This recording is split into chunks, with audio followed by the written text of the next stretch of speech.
E aí, aqui quem fala é o Jonathan, seu professor de História.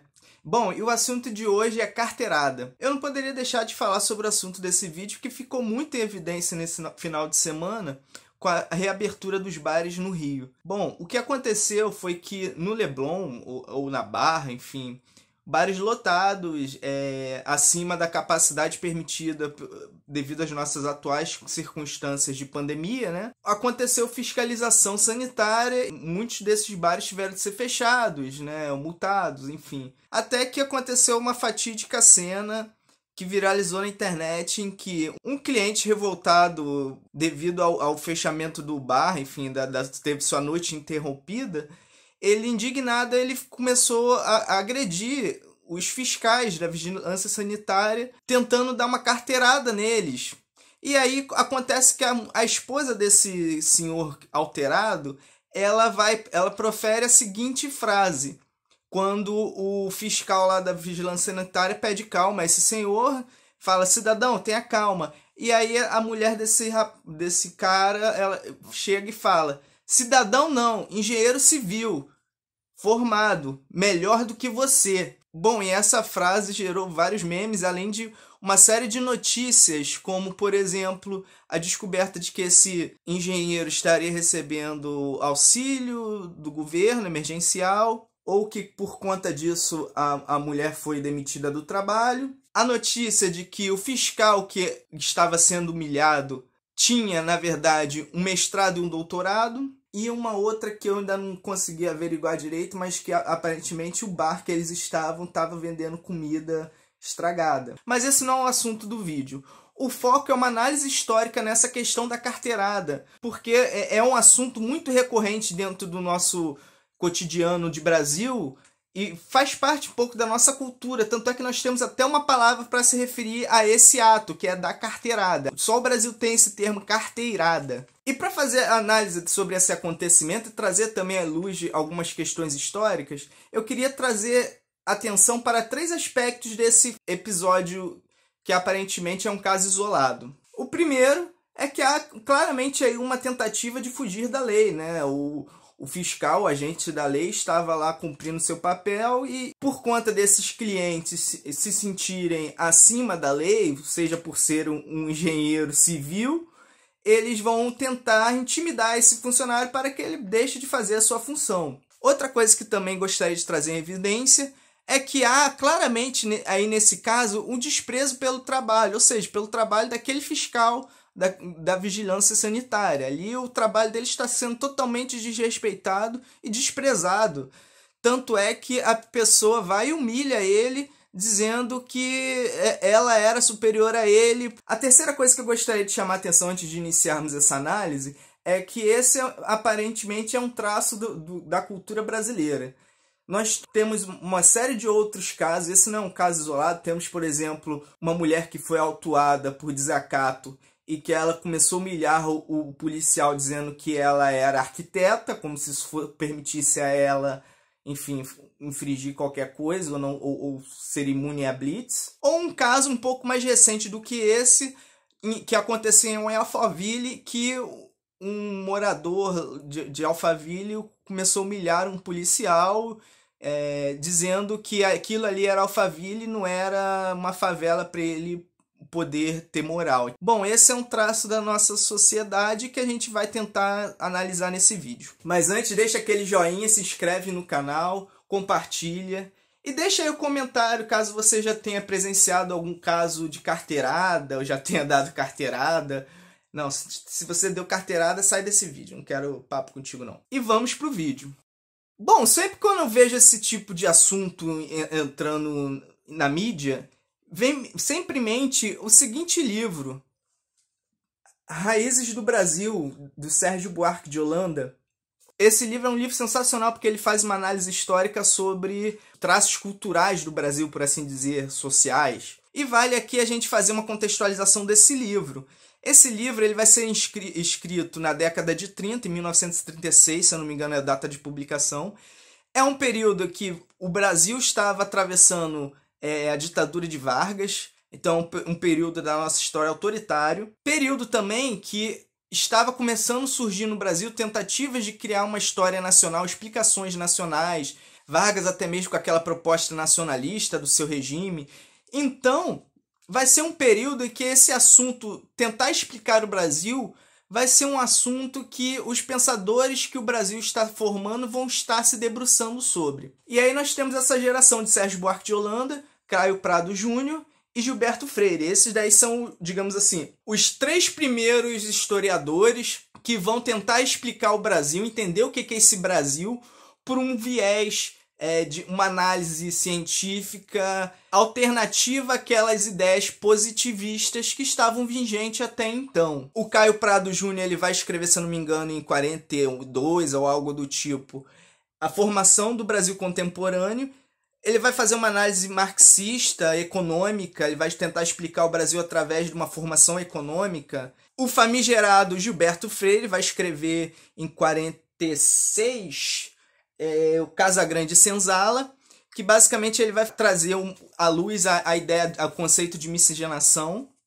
Ele vai ser fundamental para compreender o Brasil através de uma dinâmica social entre o branco, o negro e o índio, que é um livro incontornável para quem quer entender o Brasil. Todos esses 3 autores são incontornáveis, tanto para historiadores em formação, quanto para qualquer intelectual que queira compreender um pouco mais sobre a formação nacional. Então é uma relação muito interessante a gente notar que é uma geração ali que está se formando. E essa geração vai tentar explicar o Brasil. Bom, mas vale fazer um parêntese aqui, que apesar desses autores serem autores clássicos, incontornáveis, são obras escritas há mais de 80 anos atrás, que por conta disso podem receber algumas críticas, mas ainda assim são obras indispensáveis, vale muito a pena a leitura. E o que o Sérgio Buarque de Holanda traz como novidade que me faz pensar nisso tudo que a gente vê hoje das carteiradas? Nesse livro Raízes do Brasil, basicamente ele vai fazer uma análise da colonização portuguesa, das características que essa colonização portuguesa trouxe para o Brasil e que vai se perpetuar dentro da nossa cultura. Uma das primeiras coisas que ele vai trazer e vai ficar evidente no seu texto é que o Brasil ele tem um caráter autoritário desde a sua formação. Esse caráter autoritário vem de uma tradição, de uma aristocracia rural. O que isso quer dizer? Basicamente, quem veio para o Brasil, digamos assim, o grande colonizador, a elite que formou, digamos assim, o Brasil, ela era a elite atrelada à terra, à grande propriedade. Então era o grande senhor de escravos que tinha um engenho e que ele ali naquele engenho ele era o senhor daquelas pessoas e tinha escravos, ele estava acostumado com essa coisa da mão de obra escrava, essa lógica de Casa Grande e da senzala, em que o senhor da Casa Grande tem um poder total ali sobre aquelas vidas. Então essa daí vai ser uma das principais características que, ao meu ver, fica latente nesse livro. E essa característica da aristocracia rural, ela vai se demonstrar, além dessa grande posse, vai se demonstrar, por exemplo, no desprezo ao trabalho, né? Porque quem vai trabalhar dentro da grande propriedade não é o senhor, não é o filho do senhor, é os escravos, é os empregados. Então, até mesmo os homens livres, digamos assim, eles vão ser classificados entre o quem manda, o senhor de todo mundo, abaixo dele tá os homens livres, que são livres, mas não são os proprietários de terra, não são os senhores, né? E abaixo desses homens livres vão estar os escravos. Então, essa relação do trabalho, de quão próximo você está do trabalho, ela é uma relação de poder. Ou seja, quanto mais você trabalha, menos poder você tem nessa lógica aristocrática rural. E essa lógica ela também vai aparecer em outros aspectos da cultura. Como, por exemplo, na forma como que esse senhor de terras ele lida com a natureza. Se é dentro dessa lógica do trabalho, quanto maior trabalho você tem, menos importante você é, esse senhor ele quer ter o menos trabalho possível. Então, a maneira como ele vai lidar com as terras também vai seguir essa lógica. Ele vai buscar lucros rápidos e que demandem menos esforço dele. Ou seja, ele vai pegar, por exemplo, ele vai ter sua propriedade, vai usufruir aquela terra, vai desgastar aquela terra, né, às custas do trabalho escravo. Quando aquela terra estiver exaurida, dá muito mais lucro ele vender essa terra e procurar uma outra terra, criar o desmatamento e assim abrir novas terras e terras produtivas para exaurir elas e vender. E assim é nesse processo que o Brasil vai se crescendo, sempre nessa lógica do menor esforço. Então você consegue perceber que tem essa questão aí do lógica do menor esforço com essa relação com o trabalho. Isso explica, por exemplo, porque até hoje o desmatamento do Brasil não para de crescer. E essa lógica aristocrata rural, com o passar do tempo, quando o Brasil foi se desenvolvendo, né, veio a família real, veio, enfim, as cidades começaram a se tornar interessantes, começaram a surgir as pequenas indústrias. Essa lógica do campo, dessa aristocracia rural, por ser a lógica da elite local, ela vai ser transferida para a cidade, porque essa elite do campo também vai migrar para a cidade. E aí, dentro do próprio ambiente urbano, essa mesma lógica vai ser reproduzida. Quando vai surgindo os profissionais liberais, por assim dizer, os médicos, os carpinteiros, enfim, as pessoas que trabalham para elas mesmas, né? Elas não são... Elas são pessoas livres que trabalham para elas mesmas. Essas pessoas também vão se espelhar nessa elite local. E aqui no trecho do Sérgio Buarque de Holanda, ele tem um trecho que é muito interessante, que ele dá um exemplo de um carpinteiro que se vestia de maneira fidalga, ou seja, como a elite local, e ele tinha um escravo para carregar as ferramentas, que ele se recusava a carregar as próprias ferramentas do seu próprio ofício, porque seria muito mais status, teria muito mais glamour ter alguém para carregar as ferramentas para ele. E essa é uma lógica que explica, por exemplo, porque até hoje, se você tem 3 salários mínimos, você já começa a pensar em contratar uma diarista para sua casa, coisa que, por exemplo, na Europa, só quem tem empregado doméstico é o cara mega bilionário. Mas essa lógica, ela vai atravessando a nossa história. Seja com o Império, que você vai ter aí esses grandes senhores de terra participando do governo e recebendo títulos de nobreza. Esses títulos de nobreza ajudam ainda mais a distinguir o homem comum do homem melhor, o homem superior, ou seja, o senhor de terra ou o senhor de posses. Esse título vai ser essa demarcação. Essa própria lógica de títulos é uma lógica portuguesa. Portugal chegou a ter a má fama que dizia que em Portugal tinha mais nobre do que vassalo. Então isso tudo vai marcando aí a nossa raiz cultural. E quando esse império acaba, a Lei Áurea, enfim, é promulgada, essa grande marca que separava os homens comuns dos homens de posse, que era ou título de nobreza, ou ter escravos, ou enfim, essa marca vai ter que procurar outros símbolos. E um dos símbolos que vai surgir é a questão do título de bacharel. Então, você ser bacharel em direito, você ser doutor, é um novo símbolo de nobreza nessa passagem do Império para a República. Assim como, por exemplo, os títulos de coroné, que são títulos dados para essas elites locais rurais. E esses títulos de doutor é mais ligado à galera da cidade, né? Que aí já tem a questão aí de estar conectada com os símbolos de inteligência, que são os livros, as universidades.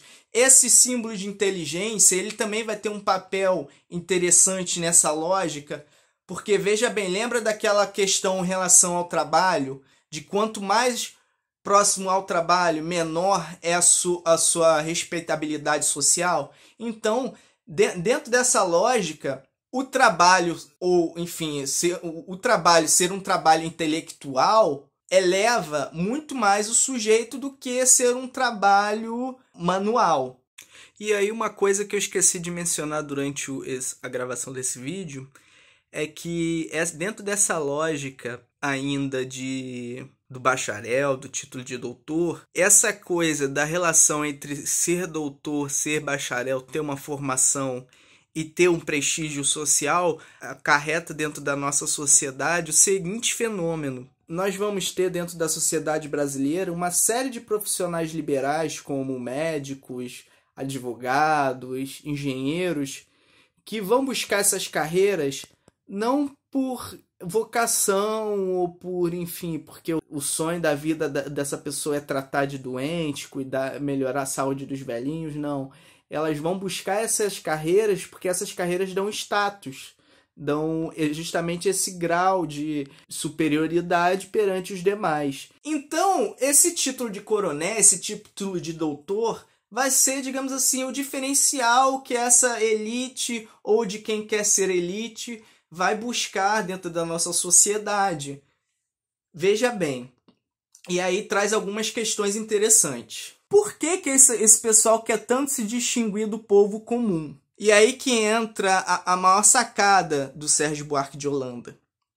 Ele vai trazer o conceito de o brasileiro é o homem cordial. E esse conceito ele é um conceito muito importante, é um conceito que demanda muito cuidado, que já foi muito mal interpretado. O que é essa ideia de um homem cordial? A cordialidade. É porque o brasileiro é bonzinho? Não, não, não. É porque as relações no Brasil, elas se passam de uma maneira afetuosa, de uma maneira particular, e não de uma maneira liberal no sentido de ser contratualista. O que isso quer dizer, Jonathan? Se alguns países, como por exemplo a Inglaterra, as relações de troca comerciais se dão através de contrato, aqui no Brasil, não necessariamente. A gente sempre tem um jeitinho, a gente sempre tem uma palavra. A gente vai vender algo para alguém, primeiro a gente quer vender aquele produto na lábia. E como você faz isso? Estabelecendo uma conexão afetuosa com aquela pessoa. Você trata ela bem, você elogia, você faz algo que aquela pessoa vai se sentir próxima de você e com isso ela vai se sentir mais próxima a adquirir o produto que você está vendendo. Essa relação não vai existir em muitos outros países, como por exemplo na Inglaterra. Vai ser uma relação muito mais contratual. Eu tenho um produto X, esse produto está a um preço bom, você quer levar, é porque você se interessou pelo produto e pelo valor dele. Aqui a questão é mais afetuosa. Vou comprar porque eu gostei daquele vendedor, vou comprar por isso, por aquilo. E nesse jogo de cordialidade, você ser alguém importante joga muito a seu favor, porque quanto mais importante você é, mais as pessoas lhe devem algo. É esse sentimento que essa galera que deu a carteirada sente. Ele, por ser formado em engenharia, ele se acha superior aos outros. Então, se eu sou superior às pessoas comuns, por que você está me tratando de uma maneira que está tratando todo mundo? Não, eu exijo ser tratado como eu mereço. Eu sou especial, eu tenho esse título de nobreza. E essa lógica vai perpassar toda a sociedade brasileira. É uma lógica extremamente nociva porque ela tem essa ideia de que por eu ser especial, por eu ser amigo, por eu ser isso, por eu ser aquilo, eu posso ser acima da lei, eu sou acima dos outros. Eu posso ser tratado acima dos outros. E esse acima dos outros é acima da lei também. É uma lógica que tem muita dificuldade em reconhecer leis, por isso esse autoritarismo. Eu estou acima da lei porque eu sou bacharel, eu sou doutor, e você que é um mero fiscal, você tem que prestar o devido respeito a mim, você não pode me multar. Como assim você vai me multar? Essa também é a mesma lógica de, por exemplo, quando alguém assume um cargo na prefeitura, e aí ela chega na hora ali de contratar os assessores, contratar, enfim, os cargos comissionados. Para a Secretaria da Educação, vou chamar o melhor professor? Deveria ser assim. Mas como acontece? Vou chamar fulano que é meu amigo. Ele vai assumir a Secretaria de Educação. E nisso vai atrasando a máquina pública, né? Essa coisa esse personalismo do afeto, né? Das coisas privadas, né? E as coisas públicas vão se misturando. E nisso você tem esses puxadinhos que, quebra esse galho pra mim. tem aquele desenrolo para fugir da lei. Então tudo isso está ligado dentro dessa lógica da carteirada. Bom, eu espero que você tenha gostado um pouco dessa análise e desse apontamento de uma série de questões que, por a gente ser brasileiro, por mais que a gente não tenha de repente lido, a gente, nessa troca, a gente consegue perceber, pô, isso aqui eu vejo isso acontecendo no nosso dia a dia, né? Então eu recomendo essa leitura, é um dos livros que eu mais gostei de ler de história.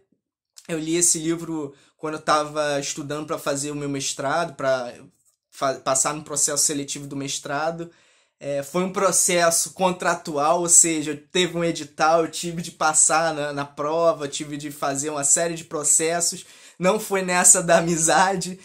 Pô, então é isso, galera. Se você gostou, não esquece de se inscrever no canal, dá um like, compartilha, comenta aí sobre o que você achou desse vídeo, se você já presenciou algo do tipo, se você concorda comigo ou discorda de mim, e ficamos até a próxima. Valeu!